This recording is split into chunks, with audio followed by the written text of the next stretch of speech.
Hey, what's going on, everybody? Welcome back to another Marvel Snap video. Hope that y'all are doing well today. My name is Michael, but you can call me MOLT. If it's your first time to the channel, thank you so much for stopping by. We do stream every single weekday, and then also I try and post a video a day as well. Sometimes it can be a little bit difficult with the streaming schedule and all that kind of stuff, but we got a fun one for y'all today. One of my favorite things to do in this game is to look at the data mined cards.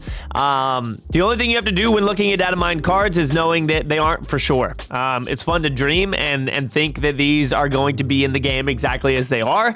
But that's the thing with these cards. They're unreleased. So we don't know if stats will change or if words will change, all that kind of stuff.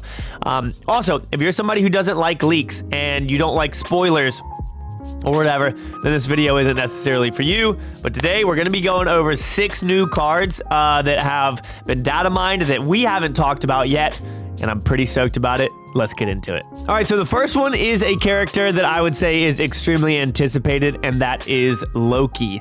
Loki is a 0/0 with the keyword on reveal. Swap hands with your opponent. That's actually hilarious, because let's say that you're playing a discard deck or something like that, and you completely discard all of the cards in your hand, and then you play Loki and you swap so that they don't have any cards, but you do have cards. Really funny thing, because if you think about it, there's lots of different strategies that you could have with this. You could be playing, since it's a 0/0, you could be playing a Ronin deck, and you could have your deck almost full and have Ronin down, and you play Loki so that it switches and their hand is now full. Or, depending on what type of deck they're playing, you could switch hands with them to, I don't know, give them something. I don't know. It's very interesting, and I would love to hear what you guys think about Loki and how you think Loki could be used. I think it's more of just like a disruptive card in the fact that you don't allow people to play the deck that they want to play, which is very frustrating. If somebody used Loki against me, I would high-key be very annoyed. Be like, are you freaking kidding me? I just want to play my deck. I know that is how I would feel about the card, but man, do I at the same time think that it'd be really fun to be that disruptive? Yes, but it also does feel a little bit risky. I would say you probably wouldn't play Loki until like turn, yeah, I don't know, maybe 3 or 4. Like you want to get something down that you know, or you could just play Loki and just annoy people, steal all of their combos, and you just have random freaking cards in your deck. So I think Loki is actually super cool and could be played in lots of different scenarios, but I don't know if it in itself is like a win condition. It's more just annoying, and you're just going to have a lot of people retreat. So next up, I've actually had a lot of people talk to me about this card and ask me how I felt about it, but I've never done a video on it. So this is Mephisto. I think that's how you say it. It's a 6/0. If you win this game, double your winnings. That's actually insane. And the only deck that I see this fitting in is a Mr. Negative deck, because it is a 0/6. But can you imagine playing a Mr. Negative deck with Arnim Zola and Mephisto? If you Arnim Zola Mephisto as a 0/6 and you get 2 of them, do you actually quadruple your winnings? Do you double your double? Do you double your double? Bro, imagine winning 16. What would that be? 32? 32 cubes? Oh my gosh. Oh, that'd be ridiculous. And it could work within a Mr. Negative deck. Obviously, you would have to get Psylocke. You'd have to play negative on turn 3. You would probably need to have magic in there as well to be able to get to turn 7. Everything would have to fall into line perfectly. But man, that would be ridiculous. I don't see any other scenario of this working.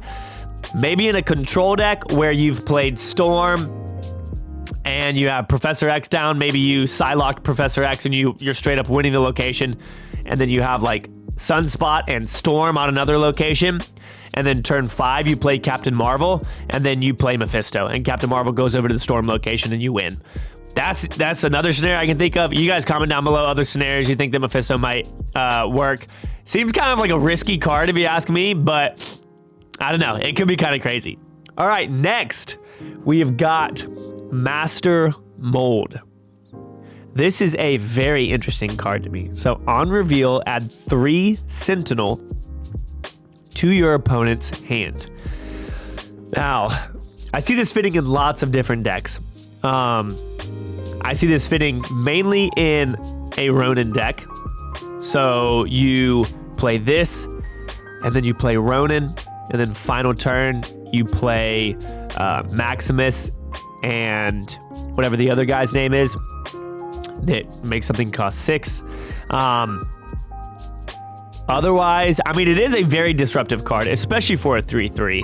Adding 3 cards to your opponent's hand that they can't get rid of, especially if they're currently, like, if you click on their name and you see that they're sitting at, I don't know, how much freaking power would it be? If you see that they're sitting at 4, they have 4 cards, you play this, you fill their hand, like, it's just gonna, it's gonna be like Triskelion. Like, it's gonna be really freaking annoying. But obviously Sentinels are kind of a good mid-range card that's consistent. But I don't know. It seems hilarious to me, and also super frustrating. I don't think you would build a deck around Master Mold. The only win condition that I personally see fitting with it is being able to play Ronin and filling their hand up and frustrating them that way. I guess you could do it with Loki if you wanted a whole bunch of Sentinels. You play Master Mold, and then you play Loki, and you switch hands. You take everything they have, and you have Sentinels, and then you can play Devil Dino at that point, or something like that. So, kind of ridiculous. But why would you need 3 Sentinels anyways when it comes to your hand as it is? You know what I mean? Really interesting card. I saw this one and I was like, whoa.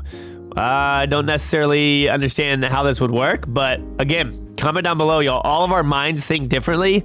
And I love reading through the comments of things that you guys say you can see happening with these. And it's just fun, man. It's fun to kind of theory craft and whatnot, what things can do. So definitely continue commenting down below. Master Mold seems like an interesting one. All right, so next up we've got Sauron. I think I'm saying that correctly.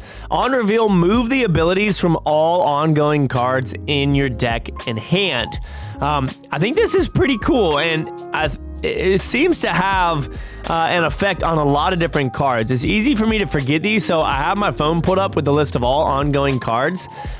This is kind of crazy. So Sauron would make Ebony Maw a better card, obviously just like Zero. So this is not like Zero. It doesn't remove text. It just removes ongoing from your deck in hand. So we've got Ebony Maw. We've got Lizard. We've got Electro, which I didn't think about, so that's pretty good. You would just play lots of other big cards or whatever. And let's see here. Typhoid Mary, obviously. We would also have Red Skull, but that's really it. So there's only so many cards that would be positively affected by this. And it's interesting because it's a 3/3, so it's obviously middle of the road in regards to stats and that kind of thing. But I could definitely see it fitting within those decks with Red Skull and Typhoid Mary and all that kind of stuff. And then you would just want to have on reveal as well. So you could have Taskmaster, or you could have Arnim Zola, or like other cards like that. So I think Sauron actually seems pretty cool. Seems super usable, but only within very specific decks, obviously, because there are only so many cards that you want to remove the ongoing ability from. But it seems pretty cool. So again, as I've been saying, y'all, comment down below. What are y'all thinking? Sauron, would you use it? What type of deck would you build? I imagine that I would build like a Typhoid Mary, Red Skull, Ebony Maw, like pretty much a Zero deck. and then just have some on-reveal abilities as well that we don't have to worry about being removed. So I think that there's some potential with Sauron if it keeps these stats and comes out. Next, this one is interesting to me. So we've got Shadow King. On reveal, destroy all other cards that have 2 or less power. That's very interesting to me because I can't think of 2 powered cards that you would want to remove, that you would want to take out. You know what I mean? Like, let's go through, most of them are 1 costs. Like, you have, I wonder if it would affect Mojo. Other cards that have 2 or less power. No, so it wouldn't. So literally just things with 2 power, which isn't that many cards.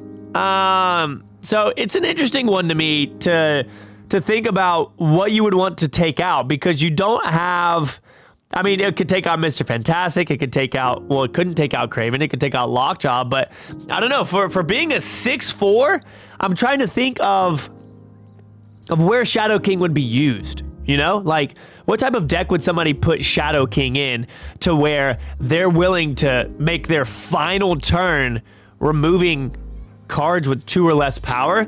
Obviously, it's kind of like a Killmonger as well in a sense, but not really, because if somebody was playing a Khazar Blue Marvel deck, Killmonger would do better than this would.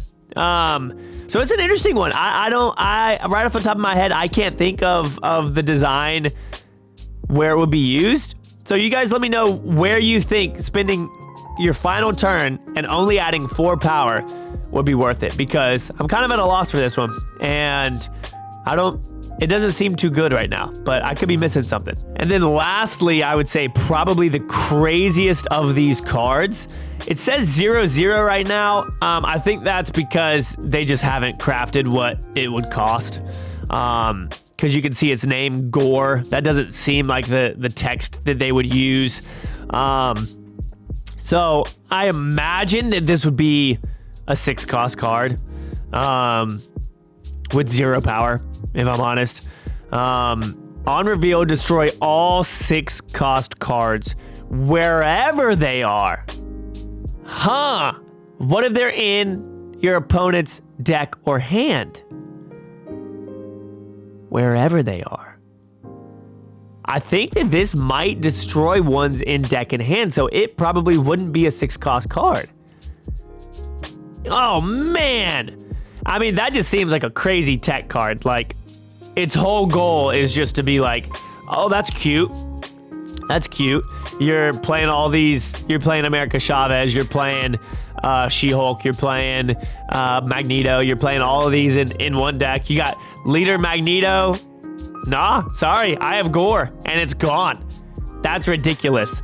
That seems really, really crazy. Again, the stat line, I don't know how much it would cost or how much the power would be. I think that it's just in there as a filler. And honestly, now that I think about it, that might be the same for Loki, but I don't really know. Crazy, man. Crazy. This one seems pretty intense, but at the same time, a lot of people don't roll too many 6-cost cards. Especially if you think about, like, Patriot decks. Yeah, they have Ultron in them, but a lot of times Patriot decks can do good without even needing Ultron. Like, yeah, that is their biggest win condition because it can fill the board with the most power if they get what they want. But I don't know, man. It seems crazy. This one seems like it would be frustrating, but also could fall very, very short depending on the opponent that you're playing. Like if you're facing a Cerebro deck, cool. Doesn't matter. Not gonna do anything to it. So yeah, that's interesting. I think that one's gonna be that one will be fun to watch whenever it comes out, and depending on the stat line and everything like that. But that's gonna be it for today's video, y'all. Thank you so much. I love doing these types of videos. There's still a whole bunch of cards that I can review as well that I'm looking forward to. So thank you guys for hanging out. Thank you for watching. See y'all on the stream. And yeah, take care. Peace out.